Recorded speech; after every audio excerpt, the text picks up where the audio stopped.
Palasa Telugu Desam party కార్యాలయంలో గౌతు శిరీష పత్రికా సమావేశం నిర్వహించారు.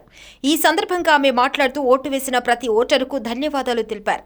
సుమారు అన్ని పోలింగ్ కేంద్రాల్లో అత్యధిక ఓటింగ్ జరిగిందని, తమ పార్టీ గెలుపు ఖాయమని ధీమా వ్యక్తం చేశారు. సోమవారం రాత్రి ఓటింగ్ పూర్తయిన తర్వాత తమ కార్యకర్తలపై కక్ష సాధింపు చర్యలతో వైసీపీ శ్రేణులు దాడి చేశారని అన్నారు.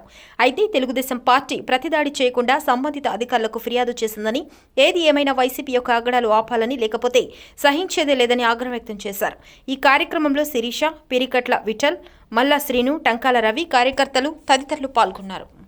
పత్రికా మిత్రులకు, మీడియా సోదరులకు నిన్నటి పోలింగ్ ప్రక్రియ మీ అందరి సహకారంతో, ప్రజల సహకారంతో, ముఖ్యంగా పోలీసుల సహకారంతో చిన్న చిన్న చెదురుమదురు సంఘటనలు తప్ప ప్రశాంతంగా జరిగింది పలాసలో. వారందరికీ కూడా మా టీడీపీ కుటుంబం తరఫున, జనసేన బీజేపీ కుటుంబం తరఫున ప్రతి ఒక్కరికి పేరు పేరున పోలీస్ డిపార్ట్మెంట్ వారికి, సహకరించిన ప్రజలకి, అధికారులకి అందరికీ ధన్యవాదాలు చెప్తున్నాం. రెండవది, నిజంగా ఈ ఎన్నికలో మేమందరం వివిధ ప్రాంతాలు తిరిగినప్పుడు గమనించిన సబ్జెక్ట్ ఏంటంటే, ముఖ్యంగా యువత, మహిళలు చాలా పెద్ద ఎత్తున ఎన్డీఏ కూటమికి సహకరించారు. ఒక సమర్థవంతమైన నాయకత్వం గురించి, ఒక స్థిరమైన ప్రభుత్వం గురించి, ఓన్లీ ప్రజల కోసం, ప్రజల గురించి, రాష్ట్రం కోసం, రాష్ట్రం గురించి పనిచేసే ప్రభుత్వం కోసం ఈ 5 సంవత్సరాలు వాళ్ళు పడ్డ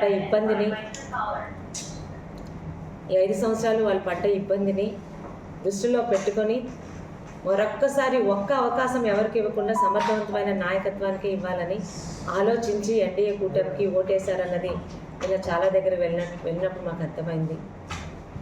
ఈరోజు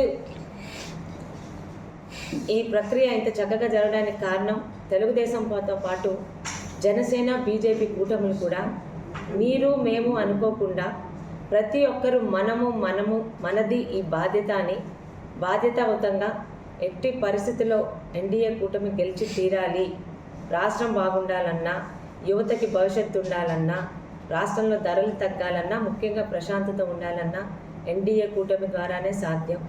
ఒక అనుభవం ఉన్న చంద్రబాబు నాయుడు గారు, ఒక ఆశయంతో పనిచేస్తున్న పవన్ కళ్యాణ్ గారు, మరొక పక్క మోడీ గారు, ఈ ముగ్గురితోనే సాధ్యమని నమ్మి ఈరోజు ప్రజలు పెద్ద ఎత్తున ఎన్డీఏ కూటమికి ఓట్లు వేశారని పూర్తిగా నమ్ముతున్నాం. ఇక మూడవది, నిన్న రాత్రి ఎన్నికల ప్రక్రియ అయింది.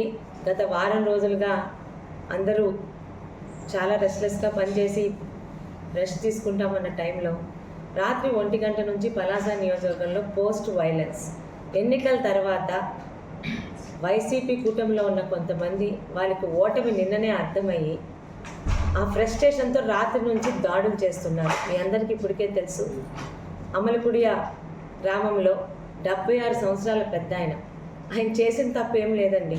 ఫ్యాన్ కన్నా సైకిల్ స్పీడ్గా వెళ్తుంది అన్న ఒక మాటని పట్టుకొని ఒక క్రికెట్ స్టంప్తో దాన్ని 307 పెట్టాలి, ఎందుకంటే ఆయన చచ్చిపోయేవాడే.